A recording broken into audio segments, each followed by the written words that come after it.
출애굽기 18장 1절 읽고 8절부터 12절까지 읽겠습니다. 출애굽기 18장 1절 그리고 8절부터 12절입니다. 함께 출애굽기 18장 1절 읽습니다. 시작.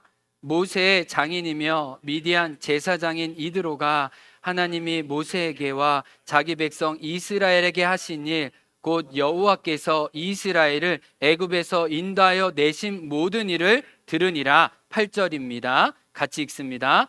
모세가 여호와께서 이스라엘을 위하여 바로와 애굽 사람에게 행하신 모든 일과 길에서 그들이 당한 모든 고난과 여호와께서 그들을 구원하신 일을 다 그 장인에게 말하매 이드로가 여호와께서 이스라엘에게 큰 은혜를 베푸사 애굽 사람의 손에서 구원하심을 기뻐하여 이드로가 이르되 여호와를 찬송하리로다. 너희를 애굽 사람의 손에서와 바로의 손에서 건져내시고 백성을 애굽 사람의 손 아래에서 건지셨도다. 이제 내가 알았도다. 여호와는 모든 신보다 크심으로 이스라엘에게 교만하게 행하는 그들을 이기셨도다 하고 모세의 장인 이드로가 번제물과 희생제물들을 하나님께 가져오매 아론과 이스라엘 모든 장로가 와서 모세의 장인과 함께 하나님 앞에서 떡을 먹으니라. 아멘. 기도합니다. 하나님 아버지, 우리가 하나님 말씀 앞에 서겠습니다. 이 진리의 말씀을 우리를 하나 되게 하시고 다시 일으켜 주옵소서. 예수님 이름으로 기도합니다. 아멘. 저에게 홈페이지에 보면은 사역자분들의 이제 사진들이 잘 나와 있습니다. 그러면서 이제 소개도 나와 있는데 조만간 이제 사진도 바뀌고 이럴 거예요. 근데 거기에 보면 이은성 센터장님도 계시고 우리 김미정 전도사님, 우리 부목사님 가정, 또 올라 목사님, 또 장로님, 또 제 사진이 있습니다. 근데 우리 중에 교회를 이렇게 주축으로 섬기는 분 중에 가장 종말론적으로 사시는 분이 누구일까요? 1번 김요한, 2번 우병수, 3번 이은성, 4번 김미정, 홍동기, 고정호 뭐 등등 중에 누구일까요? 다 종말론적으로 사시지만 제가 볼 때는 김미정 전도사님이 제일 구체적으로 종말론적으로 사세요. 우리 김미정 전도사님 카톡에 보면 D-데이 있고 무슨 뭐 몇만 시간 이렇게 D-데이가 있어요. 그래서 저는 그게 예수님 믿고 난 다음에 시간인가?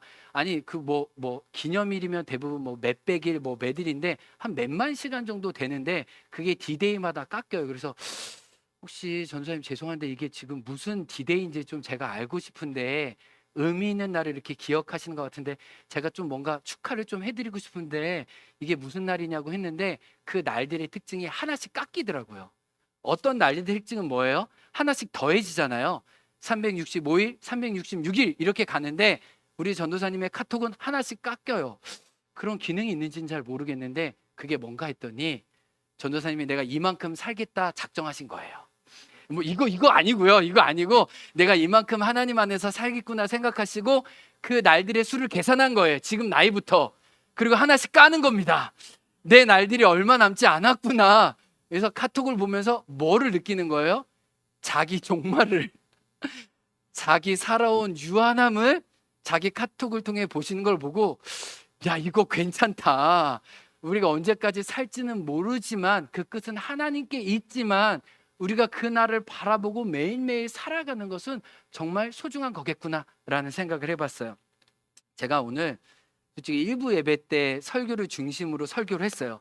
이미 지금 어버이 분들이 많이 일부 때 가셨기 때문에 참 어버이 주일 설교를 여러분과 나눈다는 게 저한테는 약간 당황스러움이 있지만 우리도 언젠가 어버이가 될 거라는 걸 생각하고 미리 좀 생각하는 마음으로 말씀을 드렸으면 좋겠어요. 지금 저희 아버님 이제 오셨는데 저희 아버님 40대 사진을 제가 지갑에 갖고 있거든요. 근데 저희 아버님이 머리숱이 굉장히 많으셨어요. 근데 유라가 어제 저한테 와가지고 할아버지 머리가 흰색이었는데 왜 검은색이냐고 머리 흰 할아버지 오냐고 했을 때 제가 흰 할아버지 온다고 얘기했는데 저한테 귀를 거려서 왜 할아버지 머리색이 흰색이 아니냐고 해서 여기 온다고 염색했다고 제가 얘기를 해줬거든요. 근데 아버님 머리가 숱이 굉장히 많았어요. 근데 제가 지금 아버님 나이 때 그때 사진 때 됐는데 제가 아버님보다 머리숱이 없어요. 아, 나도 얼마 남지 않았구나. 훅 갈 수 있겠구나. 여러분, 우리도 이 어버이주일 설교 나랑 멀구나 이렇게 생각하지 마시고, 나도 한순간에 훅 갈 수 있다 생각하시고, 우리 그쵸 선교사님? 그렇죠. 네. 그래서 그 마음으로 우리가 어떤 어른으로 자랄 건가 말씀 속에서 한번 생각해 보기 원합니다. 오늘 말씀의 주인공은 이드로예요. 1절에 보면 이드로에 대한 정보가 나옵니다. 그는 미디안 사람이었어요. 미디안 사람은 이 창세기에 보면 아브라함의 후손이긴 했어요. 그런데 창세기 25장에 보면 아브라함의 후손이지만 이삭, 본처에서 난 아들의 후손이 아니기 때문에 아브라함이 떠나보냅니다. 동쪽으로. 그래서 많이 흩어졌어요. 그래서 이 모세가 있었을 때는 이 시내반도의 동쪽과 남쪽에 거주해서 이스라엘과 팔레스타인과는 전혀 관계가 없는 민족으로 독립해서 자랐던 것으로 보입니다. 그런데 이 미디안 사람 이드로는 오늘 본문에 보면 미디안 사람이었지만 제사장이었어요. 근데 히브리어로 보면 이거는 제사장으로 번역할 수도 있고 통치자나 왕이나 높은 사람으로 같이 번역할 수 있는 말이에요. 그러니까 지금으로는 정치와 경제가 분리됐지만 이 당시에는 제사장이 또 정치 지도자이기도 했기 때문에 이드로는 모세를 만나기 전부터 이미 유력한 인물로 정치와 경제에서 상당한 영향력을 발휘했던 사람이라는 것을 알 수 있어요. 그런데 이 이드로가 결정적으로 변화되고 나중에는 모세에게까지 영향력을 미칠 수 있었던 사람이 된 그 핵심 키가 있어요. 그것은 바로 첫 번째 모세를 만났기 때문입니다. 모세를 만나면서 모세의 삶을 움직이는 내적 가치와 삶의 태도를 알 수 있었는데 그 결정적인 계기가 오늘 본문 3절과 4절에 나옵니다. 우리가 그 당시에 우리 자녀들의 이름을 지을 때 이 부모들의 혼과 부모들의 가치들이 다 담겨져 있어요.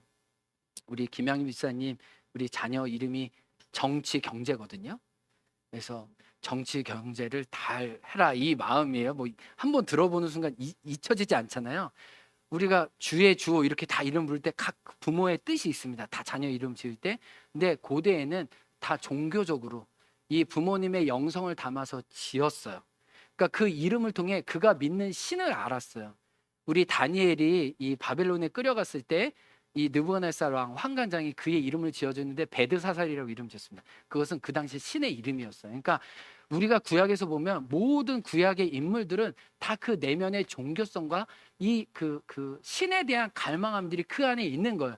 근데 모세는 미디안 족속 가운데 살고 있지만 하나님을 알지 못하는 그 무리 중에 살고 있지만 하나님을 경외함으로써 자기 자녀가 태어날 때 그 땅의 신의 이름으로 짓지 않고 하나님을 알았던 사람으로서 하나님의 이름을 담긴 이름을 그 아들에게 있어요. 그래서 3절에 보면 첫째 아들의 이름이 게르솜인데 그 뜻이 뭐예요? 나그네예요.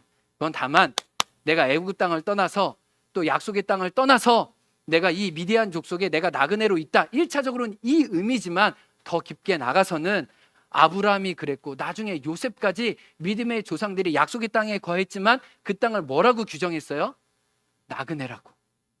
그래서 아브라함도 그렇고 다 유언하잖아요. 내가 나그네로 이 땅에 살았다라고 얘기하는 것처럼 내가 이 땅에 영원한 소망이 없고 하늘 나그네로 산다는 것을 자기 아들 게르솜의 이름을 통해 사람들에게 자기 신앙을 고백한 거예요. 나는요 이 땅에 영원한 소망을 두지 않는 사람이에요. 그래서 히브리서에 보면 하나님이 예배해 주신 더 좋은 상급이 있다는 걸 알고 바로 공주의 아들의 칭함을 거절했다고 이야기하는 게 이 게르솜 나그네라는 소망 때문에 가능했던 거예요. 그래서 이 이대로는 이 게르솜의 이름을 통해 진짜 모세가 하나님의 사람인지 그 이름을 통해 안 거예요. 근데 둘째 아들의 이름이 뭐예요?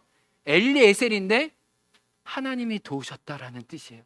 모세의 삶을 보니까 진짜 하나님이 도우신 거예요. 그가 비록 양치는 사람이지만 그가 하나님께 열려있는 사람이고 하나님이 그가 하는 일에 함께 계심을 이드로는 보았던 것입니다. 그래서 이 이드로를 통해 이 모세를 통해 이드로는 하나님을 알아가는 감각들이 열려지기 시작했어요. 그래서 모세가 다시 이집트로 갔을 때 이드로는 알았죠. 이제 모세에게 올 것이 왔구나. 하나님은 그를 새로운 단계로 이끄시는구나. 그는 눈이 열려서 기꺼이 파송했습니다. 오늘 제가 우리 여러분에게 소개하고 싶은 한 분이 있어요. 특별히 어버이날을 맞이해서 우리 행운교회 어르신들의 삶을 좀 이야기 나누고 싶었는데 그 중에 한 분이 우리 교회 나이로 넘버 2 우리 고병순 성도님이세요. 지난주에 꿀떡도 드시고 이게 드셨죠? 떡 드셨죠? 우리 자녀분들이 어머님 생신 축하하면서 선물한 거예요. 고병순 성도님은 한국 나이로 86세신데 제가 관심 있는 게 행원 출신이라는 거예요. 여러분, 행원 출신에서 예수님 믿는 게 쉬워요, 안 쉬워요? 대답해 주세요. 쉬워요. 네, 이렇게 은혜가 있으면 쉽고 은혜가 없으면 엄청 진짜 어려워요. 왜냐하면 이 종교적인 풍속이 무속신앙과 샤머니즘과 고병수 선생님이 얘기하기를 옛날에 예수님 믿는 사람들이 동네에서 너무 많이 욕했대요. 이렇게 망하고 저렇게 망하지 않았냐? 너 예수님 믿으면 망한다. 그리고 자기 아들에겐 제사를 지내야 되니까 엄청 어렸을 때부터 예수님 믿는 사람을 동네에서 핍박하면서 이 저주하는 말들을 많이 했대요. 그런데 이 고병수 선생님의 배경을 얘기하면 남편분도 행원 출신이고 본인도 행원 출신인데 지금 이 고병수 선생님이 교회에 나온 게 제가 너무 기적같이 느껴져서 이분의 이야기를 좀 소개하고 싶은 거예요. 어떻게 행원 출신으로 예수님을 믿으셨어요? 라고 제가 물어봤습니다. 근데 이 고병수 성도님이 이 행원교회에 나오셨던 결정적인 이유가 이 자녀분들에게 있었어요. 그래서 제가 자녀분들 이야기도 좀 어느 정도 들었기 때문에 고병수 성도님 어떻게 행원교회에 나오셨어요? 코치코치 물어보는데 고병수 성도님이 하는 말이 중요한 게 뭐냐면 어느 순간 나오게 됐다는 거예요. 한번 따라해 보겠습니다. 어느 순간. 그러니까 어느 순간 마음이 변했다는 거예요. 그리고 마음이 변해서 교회 나오는 이야기는 하시는데 어떻게 교회 나오게 됐는지는 자세하게 얘기를 안 하는 거예요. 그래서 제가 인터뷰를 하고 난 다음에 그 따님과 아드님과 좀 통화를 했어요. 얘기를 해보니까 역시 우리의 엄마들이 아들에게 그렇게 마음이 약하더라고요. 아들에게. 우리 아드님이 문종옥 집사님이신데 우리 한 달에 한 번씩 우리 어머님 모시고 여기 행운교회 오세요. 지난주에도 오셨는데 이 아드님이 그 약간 좀 몸이 불편하세요. 장애가 있으신데 그래서 조금 그 어려운 마음과 좀 이런 걸 좀 가지셨나 봅니다. 그 이제 서울의 대학교에 성균관대 가셨는데 꽤 그 당시에 공부 잘하셨죠. 근데 아직 인생의 의미나 이런 걸 못 발견하셔가지고 이 고병순 어머님 말로는 4년이면 대학 졸업하잖아요. 근데 6년을 다녔다는 게 막 술 마시고 막 술 고래야 돼가지고 막 집에 안 들어오고 막 이런 삶을 살았다는 거예요. 근데 졸업 때쯤에 수원의 등대교회인가 거기 수련회를 참여했는데 거기서 정말 불을 받으셨대요. 정말 회심의 경험. 그래서 정말 뜨거운 그 정말 하나님의 은혜에 사로잡히셨다는 거예요. 근데 이 누님 되시는 첫째 누님이 부산에 가셔서 먼저 예수님을 믿었는데 늘 가족의 구원을 위해서 기도하셨는데 이 누님 말로는 지금 신천교회 어린이집 원장님이신데 뭐라고 그러냐면 하나님 우리 가족 다 예수님 믿어도 우리 막내는 제일 늦게 예수님 믿어야 됩니다라고 기도를 했대요. 그 말이 왜일까요? 왜 우리 동생 아들만은 왜 제일 늦게 예수님 믿어야 된다고 왜 그렇게 기도했을까요? 제사를 치러야 되잖아요. 아버님도 장손인데 아들이 장손이니까 여러 가족들 다 이 제사를 치러야 되니까 아들이 예수님 믿으면 얼마나 집안이 풍지박살 날지 아니까 큰 따님이 먼저 예수님을 믿었음에도 불구하고 기도할 때 어떻게 기도하냐, 하나님 우리 가족 다 예수님 믿어야 되는데 막내는 좀 지금은 아닙니다 했는데 막내가 어느 순간 대학교 졸업하면서 예수님 믿어버린 거예요. 그래서 너무 성령의 충만을 받으셔가지고 제사를 지낼 때 방언으로 기도하셨다는 거예요. 막 그러니까 이 장손이신 아버님이 너무 큰 충격을 받아가지고 그때 막 집안에 물건들이 날아다녔대요. 막 제사하다가. 여러분 지금이야 우리는 추억처럼 듣지만 우리 장로님들 어르신들 생각해보세요. 그 당시에 유교 문화로 예수님을 믿는다는 거는 완전히 왕따와 소외된 일이었는데 그렇게 성령의 충만함을 받고 그렇게 이제 예수님을 전하신 거죠. 그러니까 이 고병순 성도님이 아들이 약하니까 이분이 이제 예수님 믿고 난 다음에 제주 극동방송에서 피드로 일하셨대요. 지금은 그 일을 하지는 않으시는데, 그러니까 아들이 어머니한테 강제로 나랑 같이 교회 다니자고 해가지고 억지로 끌려 다니신 거예요. 근데 억지로 끌려 다니다가 어느 순간 마음이 변했는가 했더니 이 아드님이 이 장손인데 너무 귀하잖아요. 너무 사랑하는. 근데 이 어느 날 몸이 안 좋아서 조퇴해서 병원에 갔는데 신장암이라고 하셨다는 신장. 그래서 병원에 신장암인데 수술하자고 신장을 떼어내자고 했는데 이제 그때 이제 얼굴이 이제 완전히 시커멓게 되셨대요. 완전히 다 변하셨. 그래서 이거 정말 큰 이상이 있다 싶어가지고 이제 서울대 병원에 간 거예요. 근데 서울대 병원에서 상황이 너무 안 좋으니까 수술을 해야 되는데 수술을 하다가 죽을 수 있으니까 미리 가족들하고 인사하라고 준비를 하라고 한 거예요. 그래서 이 아들 되시는 이 문정옥 집사님이 마지막 기차 여행을 가족들끼리 한 거예요. 이제 내가 죽을 수 있으니까. 그리고 가족들에게 얘기한 거예요. 나는 이제 결혼도 하고 우리 자녀도 봤으니 어머니 미련이 없수다. 저는 죽어도 괜찮수다. 근데 엄마 마음이 그래요. 자기보다 먼저 자식을 이 품에 보내는 이 부모의 마음은 완전히 그냥 찢어지잖아요. 그때 예수님 믿는 첫째 딸한테 전화를 했다는 거예요. 따님 이름이 경환인데, 경환아, 통곡하면서 이제 내 아들 죽게 됐다. 내 아들 어떻게 해야 되냐. 근데 우리 따님이 그때 늘 우리 가족을 위해 기도하고 있었기 때문에 이렇게 얘기했다는 거예요. 엄마, 생명은 하나님의 손에 있는 거예요. 엄마 이제 교회 나갔죠? 네, 하나님께 진짜 기도해 보세요. 그래서 물어보셨대요. 어떻게 기도해야 되냐? 내가 기도해야 될지 모르는데 우리 따님이 이렇게 알려줬대요. 아들 살려주시면 예수님 잘 믿을게요. 이렇게 기도 굉장히 기도를 어렵게 못하니까 이렇게 우리가 어떻게 고상한 기도예요. 지금 아들이 죽겠으니까 이렇게 살고 싶은 거예요. 정말 매달리고 싶은 거예요. 그 연약함 속에 붙들게 된 거죠. 그래서 아들 살려달라고. 내가 예수님 잘 믿을 테니까 하나님 우리 아들 정말 얼마나 귀한지 알고 계시잖아요. 근데 하나님 참 놀라워요. 이 문정옥 집사님이 이제 가족 여행을 마치고 이제 그 병원에 수술 가기 얼마 전인데 꿈에서 그 환상 같은 꿈을 꿨는데 그 제강교회 다니셨거든요. 제주 제강교회. 근데 제강교회 원로 목사님 꿈에 나타나더니 자기가 안수를 해주시더래요. 그 안수를 해주신데 자기가 딱 깊숙곳에 꺼지는 것 같더니 다시 일어나는 것 같더래요. 근데 그 꿈이 너무 잊혀지지 않는데 저랑 어제도 통화할 때 이 꿈 가장 먼저 얘기하시더라고요. 그러고 난 다음에 병원에 갔는데 병원에서 검사 결과 좋은 거예요. 이상이 없다는 거예요. 낫다는 거예요. 그냥 집으로 돌아가라는 거예요. 그래서 수술까지 다 준비하고 가족들하고 다 정리했는데 그거를 이제 안 하고 다시 건강한 몸으로 돌아오시게 된 거예요. 거기서 우리 고병순 어르신이 어떻게 됐어요? 진짜 주님께로 돌아오게 된 거예요. 풍을로 듣고 습관으로 듣고 아들에게 그냥 마지 못해서 그냥 져준 겸 갔던 교회에서 이제 어떤 마음이 든 거예요? 진짜 하나님은 살아계시구나. 그리고 고상한 언어가 아니라 고상한 철학적으로 하나님을 깨달은 게 아니라 자기 온몸으로 이 아들 뒤에 계시는 하나님이 이 아들을 도우시고 우리 가정을 도우시는구나라는 걸 알고 주님께 돌아오신 거예요. 그러니까 이분이 이 불교 배경이 너무 기뻤대요. 그래서 자기 어머니와 이 할머니가 한라산의 절에 불공을 드리러 새벽 4시에 가면 낮 12시에 도착해서 불공 열심히 드리고 밤에 오시면 저녁이었대. 그런 문화 가운데 사셨다는 거예요. 그런 문화 가운데 사셨던 분이 여러분 예수님 믿는 게 진짜 쉬워요? 그건 말이 안 돼요. 그리고 시어머니 49제도 저 월정 절에 드렸대요. 그래서 이 불교 문화나 이런 사상이 너무나 강해요. 근데 뭐에 넘어가신 거예요? 아들의 연약함을 통해 그 아들 뒤에 계시는 하나님을 보고 하나님께 돌아오신. 그래서 우리 고병순 어르신 하나님 믿을 때 어설프게 타협하지 않고 확실하게 돌았어요. 그래서 이 월정에 자기 이름이 써져 있대요. 월정 절에. 근데 2만 원 주고 우리 스님한테 지워달라고 했다는 거예요. 그래서 이름을 지우고 난 이제 교회 갈 테니까, 난 이제 예수님 믿는 사람이니까, 난 이제 절과 끊었으니까. 그래서 그때부터 우리 아드님 말로는 교회 가지 말라고 해도 본인이 알아서 교회 오시는 사람이 되었다는 거예요. 여러분 뭐예요? 우리가 예수님을 믿는데, 하나님을 믿는데 제일 중요한 건 하나님을 보여주는 사람들이에요.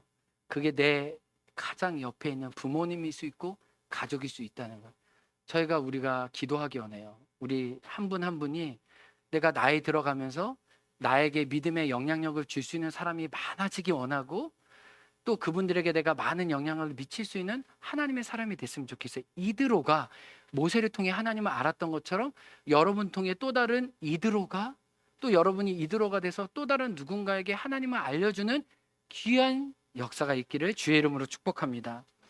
두 번째, 이드로를 통해 우리가 배우는 것이 있어요. 이드로는 한 번만 모세에게 들은 것이 아니라 그가 끊임없이 하나님이 누구시며 하나님의 어떤 일을 했는지 들으려고 굉장히 애썼어요. 오늘 출애굽기 18장 1절에 보면 우리 한글 성경은 이렇게 해서 하나님의 일을 들었다라고 동사가 제일 마지막에 나와 있는데 히브리어는 들었다, 샤마라는 단어가 제일 앞에 나와 있어요. 이 말은 무슨 말이냐면 이드로의 삶을 규정하는 대표적인 단어라는 거예요.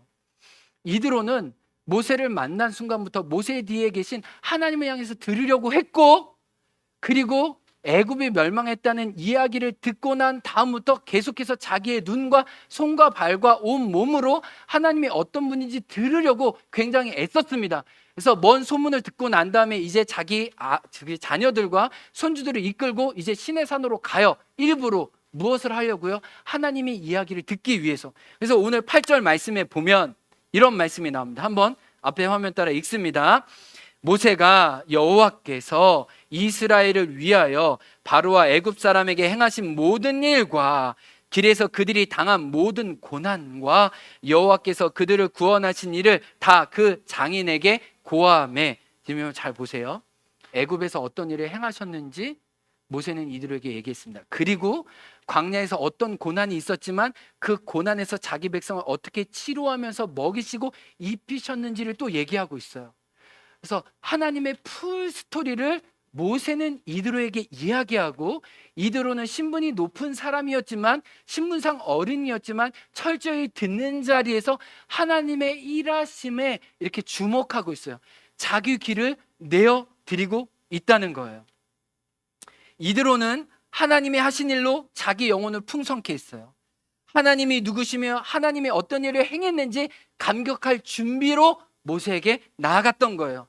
이드로는 소리통리로 하나님의 소리가 자기를 통해 다른 사람에게 나아가기를 오늘도 열고 있어요. 그 결과 여러분 성경책에 있는 분들은 10절과 11절을 보세요. 성경은 놀랍도록 출애굽기에 이방인의 제사장이었던, 이방신을 섬겼던 사람이 회심해서 주님께 돌아왔던 찬양을 고백하고 있어요. 어떻게 고백하나요? 우리 성경책 있으신 분들 10절 11절 한번 읽어보겠습니다. 시작. 이드로가 이르되 여호와를 찬송하리로다. 너희를 애굽 사람의 손에서와 바로의 손에서 건져내시고 백성을 애굽 사람의 손 아래에서 건지셨도다. 이제 내가 알았도다. 여호와는 모든 신보다 크심으로 이스라엘에게 교만하게 행하는 그들을 이기셨도다 하고. 여러분, 예수님이 십자가에서 돌아가셨을 때 이방이었던 백부장이 예수님의 돌아가심을 보고 뭐라고 했어요? 보라, 저는 진실로 하나님의 아들이었다. 그리고 성경은 그걸 기록하잖아요. 그 이방인의 고백을 통해 하나님의 높임을 받으신 거예요. 하나님이 지금 이방신을 섬기던 제사장이었던 이드로가 하나님을 알고 난 다음에 그 내면이 하나님의 이야기로 채워지고 난 다음에 성경은 감히 무엇을 기록합니까? 그 하나님을 알지 못했던 사람이 하나님께 드리는 찬양이 얼마나 높은지, 교만한 이들을 꺾으시고 참신이 하나님밖에 없고 이제 자기가 하나님께 자기의 삶을 드리는 게 얼마나 값지고 아름다운 일인지 자기의 온몸으로 기록하고 있는 것을 하나님은 이드로를 귀하게 보시고 그 말씀을 오늘 여기에 적어 주시는 거예요. 저는 기도합니다. 우리가 나이가 들어가면 들어갈수록, 우리가 시간이 흘러가면 흘러갈수록 하나님의 이야기가 우리를 통해 자꾸 다른 사람에게 전달되기 원해요. 제가 이 소리에 대해서 여러분과 함께 이야기할 게 있습니다. 우리가 이들을 통해 제가 배우는 것은 처음도 잘 들었고 중간도 잘 들었고 나중에도 잘 들었어요. 한 번만 들으면 안 된다는 거예요. 왜냐하면 우리가 습관이 바뀌기 전까지 우리가 바뀐 게 아니에요. 우리가 습관이 진짜 바뀌어야 내가 바뀌는 거예요. 근데 우리가 한 번만 듣는 게 중요한 게 아니라 우리가 하나님 앞에 나갈 때 자꾸 들으려고 하고 자꾸 귀를 쫑긋 세우는 그 습관이 결국 우리 내면을 바꿔버리고 우리 신앙생활을 규정한다는 걸 알게 돼요. 제가 그 신대원에 가기가 좀 마음에 주저함이 있었어요. 제가 대학교 졸업하고 난 다음에 내가 정말 목회자로서 부르심이 있는지 없는지 제 마음에 솔직히 갈등이 있어서 이 친구들이 다 막 신대원 준비하고 막 입시 준비하고 막 저희 입시 준비할 때 경쟁률이 막 4대1, 5대1 이래가지고 막 고시원에서 1년간 살고 막 성경 창세기 1장부터 22장까지 막 인물별로 외우고 막 장별로 외우고 에스겔 23장이 뭐야 막 그 자리에서 막 얘기해야 되고 완전히 막 준 고시 공부처럼 공부해서 난 그렇게 공부하기도 싫고 나는 아직 소명이 없는데 그런 마음이 많았어요. 그래서 제가 약간 이렇게 좀 외유를 하자 해가지고 제가 저는 이제 현장이 굉장히 중요하니까 난 보육교사 하자. 나는 이제 보육교사를 제대로 해야겠다. 그래서 나는 내가 기독교 교육 전공했으니까 내가 기독교 교육 쪽에서 유아교육을 내가 제대로 경험해 봐야겠다. 이것도 하나님 기뻐하시겠지 했지. 그래서 다 친구들 막 입시 준비하고 이럴 때 저 혼자 막 그 알아보고 이랬어요. 근데 제 주변에서 제가 유아교육에 관심이 있으니까 보육교사 과정 어디서 공부해야 되냐고 했을 때 많은 분들이 숙대가 제일 좋다고 그랬어요. 숙대 가면은 좋을 거라고 해서 숙대 보육교사 과정을 저에게 막 추천해 줬습니다. 그래서 제가 근데 그 뒤에 분들이 무슨 얘기를 해줬어요. 자기 얘기를 자기가 숙대 나와서 이렇게 했는데 제가 그 이야기를 다 안 듣고 아 숙대 좋다. 제 약간 성향이 그렇지 하나 꽂히면 또 그쪽으로 가잖아요. 그래서 약간 꽂혀가지고 아 숙대 좋대. 그래서 숙대 원서를 하나 가지고 이름 붙이고 다 원서해서 내가 왜 숙대 가려고 했냐면 내가 이름을 들어보니까 숙대가 그렇게 보육교사 과정이 좋다더라. 이론과 실무와 교수님도 탄탄하더라. 제가 막 글을 써가지고 막 이렇게 원서 접수하러 갔습니다. 원서 접수하러 갔는데 그 접수하신 분이 저를 굉장히 이렇게 놀라하시는 눈으로 보시더라고요. 이렇게 왜 오셨는지. 그래서 제가 당당하게 원서를 드리면서 저 숙대 보육교사 과정 접수하러 왔다고. 그랬더니 본인이시냐고 물어보는 거예요. 그래서 저 본인이라고 꺼내보면 알지 않느냐고. 꺼내보고 저를 확인해 주더니 남자시죠라고 물어보는 거예요. 그래서 지금 무슨 얘기를 하냐고. 나 남자지 지금 여기 다 남자라고 적혀 있지 않느냐고. 근데 제가 그때 진짜 고민 중에 한 최소한 3개월, 5개월 고민을 원서 낸 거거든요. 근데 그분이 저한테 너무 황당한 얘기를 하셨어요. 저는 그 당시에 너무 충격받았어요. 여기는 여자만 올 수 있다는 거예요. 우리 학교는 아무리 좋아도 우리 선생님은 공부할 수 없다는 거예요. 근데 제가 조언을 들었을 때 그분이 거기는 여자만 갈 수 있다고 저한테 나중에 얘기해 주셨는데 제가 여자만 갈 수 있는 대학인 그 과정인 걸 모르고 무조건 좋다라는 얘기만 듣고 원서를 열심히 쓰다가 허당 짓을 한 거예요. 그러니까 제가 얼마나 당황했었겠어요. 정말 그때는 다리가 순간 풀리더라고요.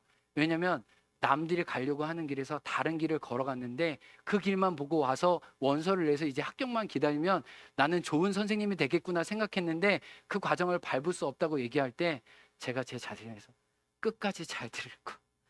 내가 왜 허당처럼 들어가지고 왜 뻘짓했을까?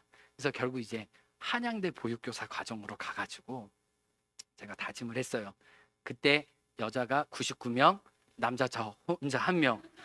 그때 제가 여전도의 목회로 훈련했어요. 제가 진짜 와, 이 20살부터 우리 60세 되신 어르신까지 계신데 진짜 이 반장으로서 이 목회하는 게 너무너무 힘들었어요. 근데 제가 한 가지 결단했어요. 제가 그 보육교사 과정을 숙대 못 가는 게 제가 제대로 못 들어서 그렇잖아요. 제가 헛짓을 했잖아요. 그래서 제가 수업 시간에 할 수 있으면은 제가 제일 잘 들으려고 했어요. 제일 집중해서 들으려고 했어요. 그래서 교수님들의 마음을 이렇게 내가 살려고. 그래서 내가 내용은 잊어먹을 수 있지만 그 태도는 계속적으로 잘 가지려고 했어요. 그 1년 동안. 근데 제가 민망하지만 제가 최우수 졸업상으로 졸업했거든요. 근데 제가 그거는 똑똑해서가 아닌 것 같아요. 제가 한번 허당 짓을 너무 크게 해가지고 저한테 너무 큰 충격이 와서 이제 내가 끝까지 잘 듣자. 그리고 제가 또 반장이니까 또 잘못 들으면 또 광고 99명이 또 잘못 나가는 거야. 이러다가는 여자들의 원성을 사다가 내가 너무 나이가 빨리 죽겠다고 생각이 들어가지고 내가 잘 듣고 잘 전달하지 않으면 나도 죽고 그들도 죽는 거라는 거 이 1년 동안 경험하면서 듣는 게 얼마나 중요한지, 아니 처음만 듣는 게 아니라 끝까지 듣는 게 얼마나 중요한지 그 듣는 자에게 주시는 은혜가 무엇인지 알았어요. 여러분, 이드로가요 처음부터 끝까지 잘 들었을 때 오늘 말씀해 보면 그에게 놀라운 변화가 일어나요. 만약에 여러분이 하나님의 이야기를 매일매일 지속적으로 들으려고 한다면 오늘 말씀과 같은 변화가 일어날 건데 그 말씀이 21절에 있어요. 그 다음 날이었어요. 모세와 이드로가 만나고 난 다음에 모세가 하루 종일 재판하느라고 너무 지쳐 있었어요. 근데 오늘 말씀에 보면 17절에 보면 이드로가 모세를 심하게 책망합니다. 내가 하는 것이 옳지 못하다. 경고해요.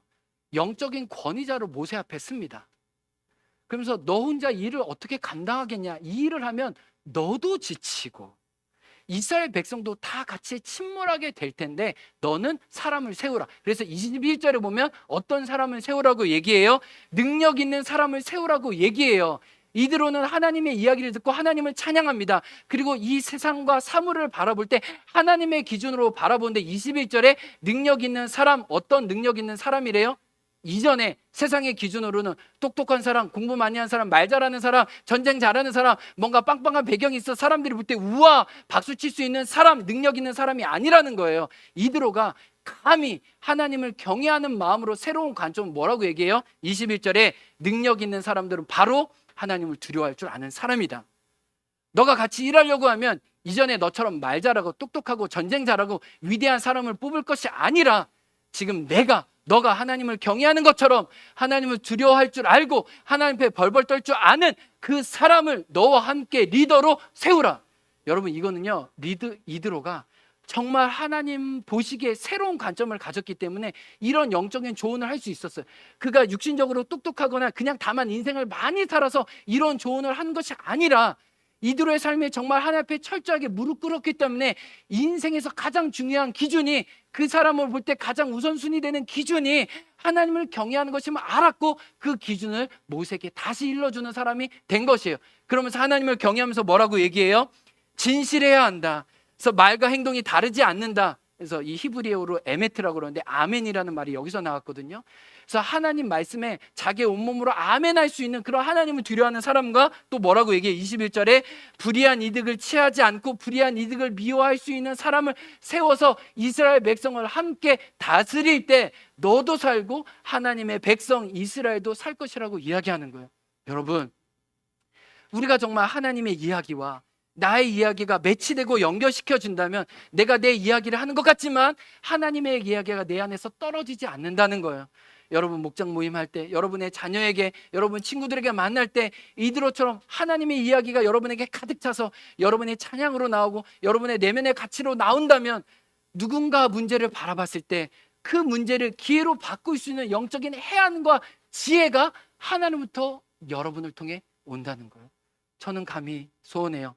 제가 그렇게 되길 원하고 여기 있는 한 분 한 분 우리 어르신들이 특별히 하나님 말씀에 많이 노출되어서 하나님의 지혜가 가장 중요한 순간에 우리를 통해 흘러갈 수 있게 되기 주의 이름으로 축복합니다. 말씀을 마칩니다. 오늘 설교 제목이 이제 겨우 쓸만한데 80이네. 저는 이 제목이 굉장히 좋았어요.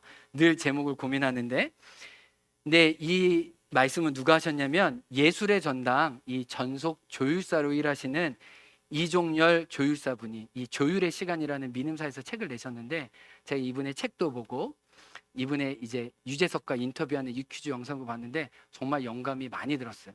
이분이 63년간 피아노 조율을 하시는데 시간이 가면 갈수록 자기가 너무 좋다는 거예요. 자기가 너무 쓸만하다는 거예요. 기계가 흉내내지 못하는 영혼이 담긴 조율을 하면서 너무너무 기쁘다는 거예요. 이 일이 시간이 갈수록 정말 풍성하게 이 연주자들에게 더 좋은 연주를 가능하게 하는 것을 보면서 만족스럽다는 거예요. 제가 그분의 고백을 들으면서 이게 우리 신앙인의 고백이다. 우리는 시간이 가면 갈수록 하나님 보시기에 더 쓸만하고 하나님 보시기에 더 익어가고 하나님 보시기에 더 숙성되어서 하나님 나 70년간 훈련시켜 주셔서 감사해요. 하나님 나 80인데 그 나라와 영광 위에 써주세요. 저 여기 있습니다. 함께 고백할 수 있는 저와 여러분 되기 주의 이름으로 축복합니다.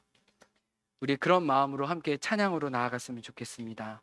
나의 영원하신 기업 생명보다 귀합니다. 우리 찬양팀 앞에 나가서 함께 고백합니다.